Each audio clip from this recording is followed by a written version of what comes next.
জলগণ্ডুষ, পৃষ্ঠা ৬৩। বাল্যস্মৃতি।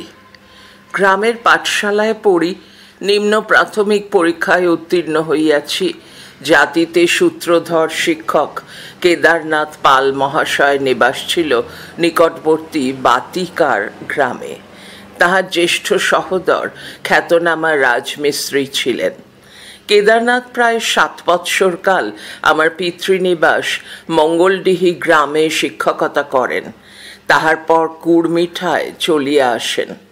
তিনি কোথায় লেখাপড়া শিখিয়াছিলেন জানি না, কিন্তু কয়েকজন ছাত্র তাহার শিক্ষকতায় ছাত্রবৃত্তি পরীক্ষায় উত্তীর্ণ হইয়াছিল দেখিয়াছি। মঙ্গলডিহি ব্রাহ্মণ প্রধান গ্রাম। গ্রামে ২টি ঠাকুরবাড়ি আছে। বড় বাড়িতে শ্রী শ্রী শ্যামচাঁদ বলরাম ও ছোট বাড়িতে শ্রী মদন গোপাল বিগ্রহ প্রতিষ্ঠিত আছেন। সেবায়িতগণ ব্রাহ্মণ উপাধি ঠাকুর। দেবসেবার ব্যবস্থা ২ বাড়িতেই রাজা উজিরের ঘরের মতো। এই দুর্দিনেও সেই ব্যবস্থার তেমন ব্যতিক্রম ঘটে নাই। ঠাকুর মহাশয়গণ কেদারনাথকে ভালোবাসিতেন, সম্মান ও শ্রদ্ধা করিতেন। সুখে দুঃখে বিপদে আপদে তাহাকে অন্তরঙ্গের মতো দেখিতেন। এতটা না হইলেও কুড়মিঠাতে সকলেই তাহাকে শ্রদ্ধা করিত। পাল মহাশয়ের বেতন ছিল মাসিক ৭ টাকা। ছাত্রদের মাহিনাই ছিল একমাত্র সম্বল। পূজা পার্বণে কখনো কখনো কোনো ছাত্রের নিকটে ২-১খানা কাপড় চোপড় হয়তো পাইতেন। গ্রামের ব্রাহ্মণ বাড়িতে পালা হিসাবে খাওয়ার ব্যবস্থা ছিল। চৌধুরীদের বৈঠকখানায় তিনি থাকিতেন। পালা অনুসারে মুড়ি গুড় বহিয়া দিতাম। চায়ের চলন ছিল না। ২ বেলা ব্রাহ্মণদের বাড়িতে গিয়া ভাত খাইয়া আসিতেন। শূদ্রেরা ক্রিয়াকর্মে গুরু মহাশয়কে সিধা দিত। কুড়মিঠায় থাকিতেই পাল মহাশয় নিকটবর্তী ধানসা গ্রামে বিবাহ করেন। ছুটি ছাটা এবং শনি রবিবার তিনি ধানসায় গিয়া থাকিতেন। বিবাহের কিছুদিন পরেই কলেরা রোগে কেদারনাথের লোকান্তর ঘটে। আমাদের গুরুমা অল্প বয়সেই বিধবা হইয়াছিলেন, কিন্তু বৈধব্য তাহাকে অধিক দিন সহ্য করিতে হয় নাই। কেদারনাথের শিক্ষা ব্যবস্থা ছিল সুন্দর। সাহিত্যে তাহার বিশেষ অনুরাগ ছিল। রচয়িতা, গ্রন্থকর্তা প্রভৃতি কথা তাহার মুখে প্রায়ই শুনিতাম। কবিতা অথবা গদ্য রচনা ব্যাখ্যা করিতে গিয়া কোনটা গ্রন্থকর্তা বা রচয়িতার উক্তি, কোনটা সাধারণ উপদেশ, কি তাহার সারমর্ম, কি তাহার সৌন্দর্য, তিনি বিশ্লেষণ করিয়া বুঝাইয়া দিতেন। কবিতা অথবা গদ্য আমি তাহার শিক্ষা মতো আবৃত্তি করিতাম। পৃষ্ঠা ৬৪। ইতিহাস ভূগোলের নির্দিষ্ট অংশ মুখস্থ বলিতে পারিতাম, কিন্তু অঙ্ক এবং জ্যামিতিতে গোল বাধিত। কড়া গণ্ডা বুড়ি পণ মুখস্থ বলিতে পারিলে কি হয়, মন কষা কাঠাকালিতে ঠেকিত। যোগ বিয়োগ গুণ ভাগ মোটামুটি বুঝিতাম, কিন্তু লসাগু গসাগু ও ভগ্নাংশে সমস্যা দেখা দিত। বিশেষ করিয়া জ্যামিতি তো একটা বিভীষিকা ছিল। কোন কোণ কোন কোণের সমান, কোন ত্রিভুজটা বিষমবাহু, কোনটা সম্পাদ্য, কোনটা উপপাদ্য কিছুতেই মনে রাখিতে পারিতাম না। তথাপি কেদারনাথ আমাকে ভালোবাসিতেন, আমার আবৃত্তির বারবার প্রশংসা করিতেন। আমার দাদা তাহার শিক্ষাদিনে থাকিয়া উচ্চ প্রাথমিক ও ছাত্রবৃত্তি এবং আমি নিম্ন প্রাথমিক ও উচ্চ প্রাথমিক পরীক্ষায় পাশ করিয়াছিলাম। গ্রামের অপর কোনো ছাত্র উচ্চ প্রাথমিক বা ছাত্রবৃত্তি পরীক্ষায় পাশ করিতে পারে নাই। তাই কুড়মিঠা ছাড়ার পরও কেদারনাথের সঙ্গে আমাদের সম্বন্ধ তাহার মৃত্যুদিন পর্যন্ত অক্ষুণ্ণ ছিল। কুড়মিঠা হইতে ধানসার দূরত্ব মাত্র ১ ক্রোশ। কতদিন তিনি আমাদের বাড়িতে নিমন্ত্রণ রক্ষা করিতে আসিয়াছেন, কতদিন হঠাৎ আসিয়া একবেলা থাকিয়া খাইয়া আমাদের সঙ্গে নানান বিষয়ের আলোচনা করিয়া গিয়াছেন। কতদিন আমি ধানসায় গিয়া পুকুর হইতে জল তুলিয়া আনিয়া চিড়া গুড় খাইয়া তাহার শ্বশুর বাড়িতে একবেলা কাটাইয়া আসিয়াছি। কেদারনাথের পরলোক গমনের সংবাদ আমাকে ব্যথিত করিয়াছিল। আমি ধানসা গিয়া দিদিমার, গুরু মহাশয়ের শাশুড়ি নিকট কাঁদিয়াছিলাম। আমার একটা দোষ ছিল বানান ভুল। আমি কঠিন কঠিন শব্দ অনায়াসে পড়িতে পারিতাম। বিদ্যাসাগরের সীতার বনবাস, বর্ধমান রাজবাড়ির অনুদিত মহাভারত অনর্গল পড়িয়া যাইতাম, কিন্তু কতকগুলা কঠিন শব্দের বানান সঠিক বলিতে পারিতাম না। বিশেষ এক সময়ে প্রতিদ্বন্দ্বী ও ঊর্ধ্ব বানানের ভয়ে নিমন্ত্রণ খাওয়া ছাড়িবার সংকল্প করিয়াছিলাম। তখনকার দিনে চারিপাশের প্রায় 2 ক্রোশ দূরের গ্রাম হইতেও নিমন্ত্রণ আসিত। ব্রাহ্মণ বাড়িতে ভাত অথবা লুচি, আর সৎশূদ্র বাড়িতে চিঁড়া কিংবা লুচির বরাদ্দ ছিল। শূদ্র বাড়িতে সে সময়ে তরকারি, মাছ ও মাংসের চল হইয়াছে। পূর্বে মাছ মাংস দূরস্থান, তরকারিও চলিত না। পরে খাওয়াতে অসুবিধা দেখিয়া ব্রাহ্মণেরাই তরকারির ব্যবস্থা দেন, কিন্তু সেকালে শূদ্রগণ তরকারিতে লবণ দেওয়াইতে সাহস করিতেন না। রাঁধা তরকারিতে ব্রাহ্মণগণ গুঁড়া লবণ মিশাইয়া লইতেন। আজ সে কথা মনে হইলে হাসি পায়। 2, আমার অদৃষ্ট দোষে যে গ্রামেই নিমন্ত্রণে যাইতাম, সেইখানেই কয়েকজন দুষ্টবুদ্ধি বালক আমাকে খেলিবার নামে ডাকিয়া লইয়া গিয়া হয় প্রতিদ্বন্দ্বী বানান অথবা 1 পয়সায় যদি 3টি আম, তবে 17টি আমের দাম কত, এই ধরনের কূট প্রশ্ন জিজ্ঞাসা করিত। প্রবীণদের নিকট বসিয়া থাকিলে সমবয়সীদের আহ্বান আসিলেই তাহারা ঠেলিয়া দিতেন। অনেক সময় বয়স্কগণও আমাকে নানা প্রশ্নে জর্জরিত করিয়া খুশি হইতেন। 2 দিনের বিপদের কথা বলি, বয়স্কগণের সৃষ্ট বিপদ। পৃষ্ঠা 65। আমার মাসিমাতা ঠাকুরানী কৈশোরেই বিধবা হইয়া পিতৃগৃহ কুর্মিঠাতেই বাস করিতেন। তাহার শ্বশুরবাড়ির কুলদেবতা শ্রী শ্রী রাধা বল্লভ বিগ্রহের সেবার ভার 1 বৎসর অন্তর 7 মাস তিনি স্বেচ্ছায় গ্রহণ করিয়াছিলেন। অতি সামান্য দেবত্র জমির উৎপন্ন জাত এবং বিভিন্ন গ্রামের শতখানেক সৎগোপ কুম্ভকার কায়স্থ শিষ্যের প্রণামী মাত্র সম্বল ছিল।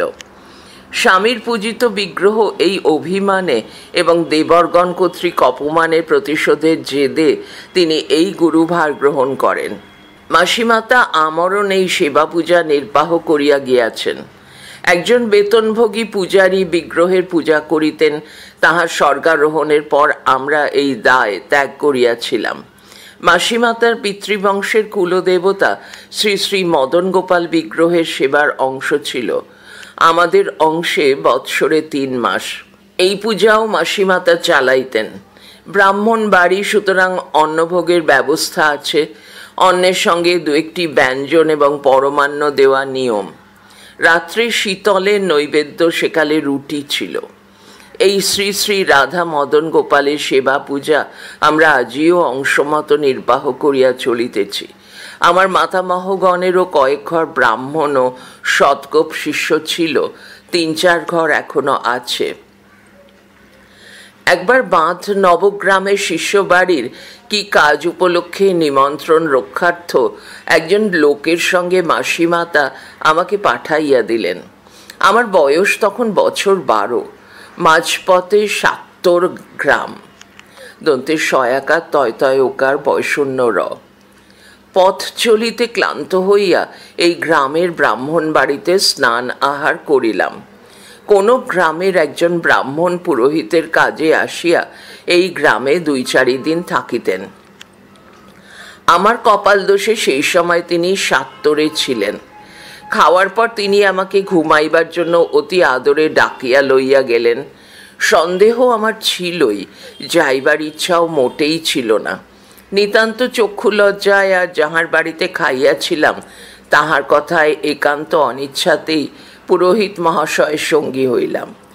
পাছে তিনি আমাকে কোনো প্রশ্ন জিজ্ঞাসা করিয়া বসেন, সেই ভয়ে আমি মনে মনে শ্রী মদন গোপালকে ডাকিতে আর পুরোহিতের পা টিপিয়া দিতে লাগিলাম।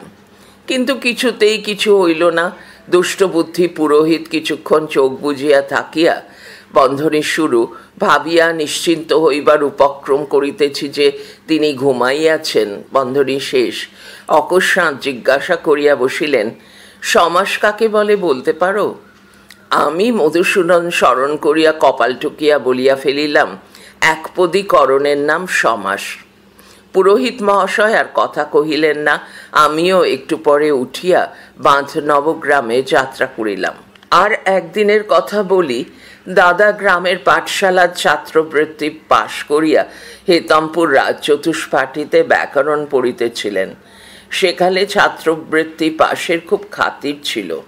তাহার উপর টোলের ব্যাকরণের ছাত্র দাদা যেন গ্রামের ও পাশের গ্রামের অনেকেরই নজরে পড়িলেন। দাদার ইষ্টদেব মঙ্গলডিহি নিবাসী পূজ্যপাদ হরিকিঙ্কর ঠাকুর মহাশয় হেতমপুর রাজবাটির ম্যানেজার ছিলেন। তাহারই বাসায় থাকিয়া খাইয়া দাদা টোলে পড়িতেন। আমার 2 বৎসর এবং দাদার 5 বৎসর বয়সে পিতৃদেব এবং আমার 7 ও দাদার 10 বৎসর বয়সে মাতা ঠাকুরানী ইহলোক ত্যাগ করিয়াছিলেন।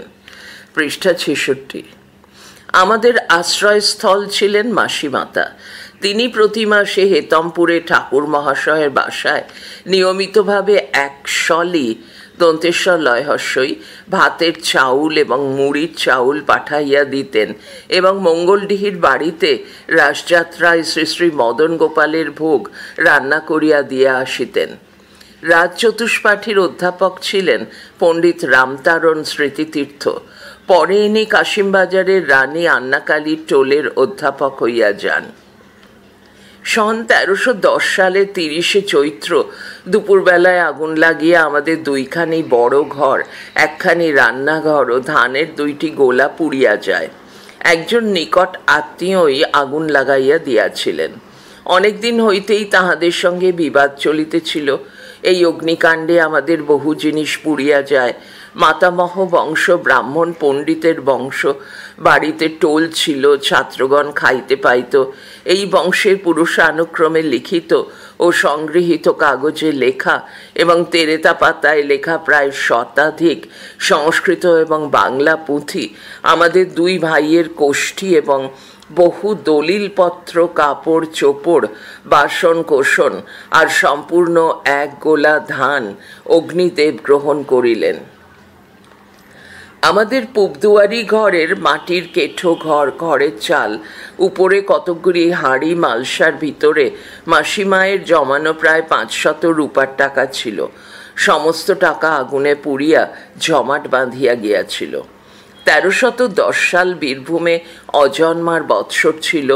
একটা গোলার পোড়া ধানের চাউল করাইয়া সারা বৎসর খাওয়া চলিল। কৃষাণদের দেওয়া হইল। পোড়া ধানের দুর্গন্ধ চাউলের ভাত খাইতে কষ্ট হইত। কৃষাণ 2 জনও এই কষ্ট ভোগ করিয়াছিল। এই ধান পুরাতন সঞ্চিত ধান। বাড়িতে 4টি বলদ ও 20টি গাই গরু ছিল। চুরির ভয়ে মাসিমা বহু খড় নূতন তৈয়ারি দক্ষিণ দুয়ারি বড় ঘরের উপরে তুলিয়া রাখিয়াছিলেন। এই ঘরে কড়ি দেওয়া হইয়াছিল, কাঠের পাটা দিয়া মাটি লেপা হয় নাই। ঘরগুলি পুড়িয়া গিয়াছিল, কিন্তু গরুর খাবার তো চাই। দুমকা হইতে 18 টাকা 20 টাকা কাহন দরে 4 কাহন খড় আনানো হইয়াছিল। এই জন্য 2 জোড়া গাড়ি 4 বার দুমকা যাতায়াত করিয়াছিল। প্রতিবার যাতায়াতে 3 দিন সময় লাগিত। গরু মুনিশের বহু লাঞ্ছনা হইয়াছিল, তাই পরের বৎসরেও চাষ ভালো হয় নাই। ঘরে আগুন লাগিয়া ক্ষতির তো চূড়ান্ত হইয়া গেল। সর্বাপেক্ষা ক্ষতি হইল দাদার পড়া বন্ধ হইয়া গেল। তিনি ব্যাকরণের মধ্য পরীক্ষা দিয়া উপাধির জন্য প্রস্তুত হইতেছিলেন। আমাদের মাতামহ বংশের কয়েক ঘর ব্রাহ্মণ যজমান ছিলেন। মাতামহ গোষ্ঠীর অপর 2 শরিক যজমান গৃহ হইতে আয়ের অংশ পাইতেন। পিতৃদেবের লোকান্তরের পর আমাদের প্রাপ্য আমরা পাই নাই। মাসিমায়ের আশা ছিল দাদা টোলে পড়িয়া পণ্ডিত হইলে যজমানগণ তাহার দ্বারাতেই কাজকর্ম করাইবেন, সুতরাং শরিকেরা আমাদের বঞ্চিত করিতে পারিবে না। যাহা হোক, মাসিমাতা স্থির করিলেন দাদা আর কিছুদিন হেতমপুরে থাকিয়া দর্শকর্ম শিখিয়া আসিবেন। সেই মতোই কাজ হইল। দাদা রীতিমতো পরিশ্রম করিয়া দশকর্মে শিক্ষাপ্রাপ্ত হইয়া বর্ষার পূর্বেই বাড়িতে আসিয়া বসিলেন। পৃষ্ঠা 67। কথা আছে, নান্দি কুশণ্ডী সপিণ্ডী 3 নিয়ে বামুণ্ডী। নামকরণ অন্নপ্রাশনাদির প্রথমে অনুষ্ঠিত নান্দি মুখ অর্থাৎ আভ্যুদয়িক বিবাহের কুশণ্ডিকা এবং মৃতের সপিণ্ডকরণ, এই তিনটি কাজ যিনি জানেন তিনি পৌরোহিত্যে পারদর্শী বলিয়া গণ্য হন। দাদা পুরোহিতের কাজে ভট্টপল্লী প্রভৃতি স্থানেও গিয়াছেন।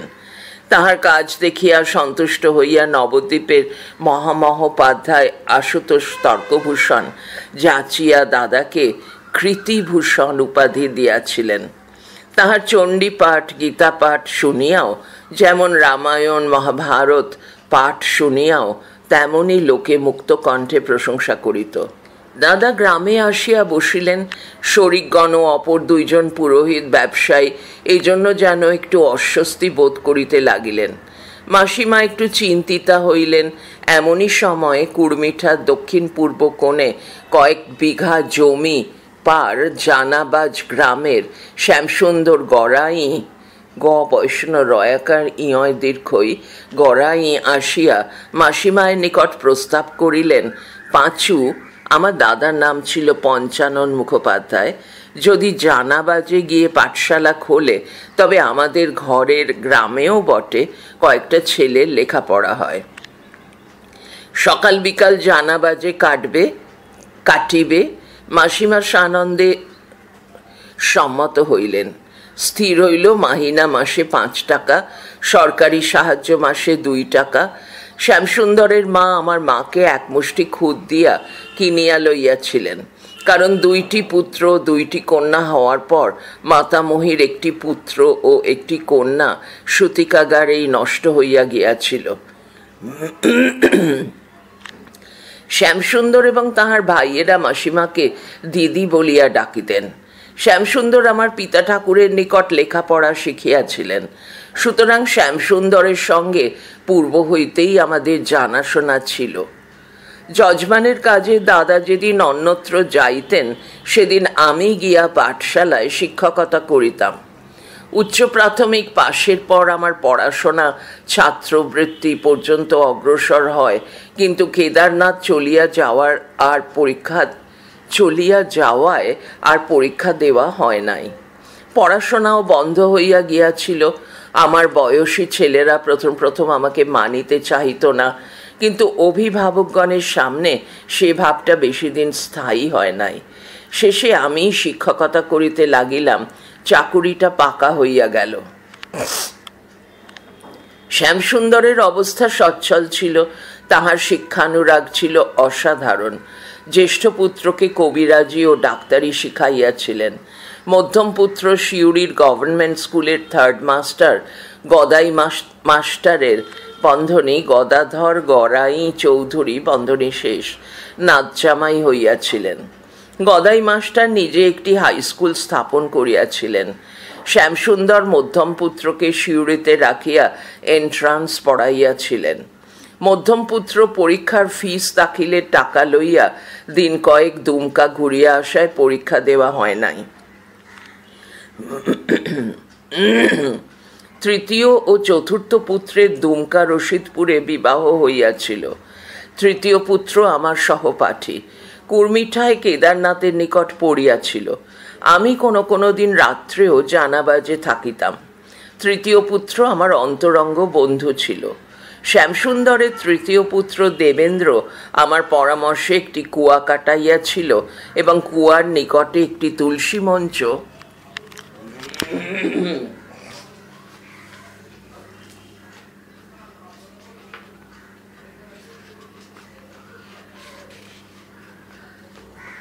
প্রতিষ্ঠা করিয়াছিল। পৃষ্ঠা 68। দেবেন্দ্রনাথের একটি দোকান ছিল। দোকানে চাল ডাল লবণ কলাই কাপড় সুতা হাঁড়ি কলসি লোহা লক্কর সাবান তেল ডাক্তারি ঔষধ কবিরাজি পাচন হইতে আরম্ভ করিয়া সোনা রূপার গহনা পর্যন্ত পাওয়া যাইত। শুভ বৈশাখ খাতা ফেরার দিন দেবেন্দ্র শতখানেক টাকা খরচ করিত। তাহাদের পুরোহিত আসিয়া দোকানে গন্ধেশ্বরীর পূজা করিত। রাত্রে সত্যনারায়ণ পূজা করিত, সত্যনারায়ণের পাঁচালি পড়িত। দাদা অথবা আমি সকালের দিকে জানাবাজে গিয়া তাহার নতুন খাতায় টাকার উল্টাপিঠের চন্দন সিন্দুরে মাখা ছাপ দিয়ে আসিতাম। বরাদ্দ ছিল একখানা নূতন পঞ্জিকা এবং 100 মিষ্টি। আমার বিপদ ঘটিয়াছিল এই পাঠশালে। পড়া চলছে পরের ফাইলে।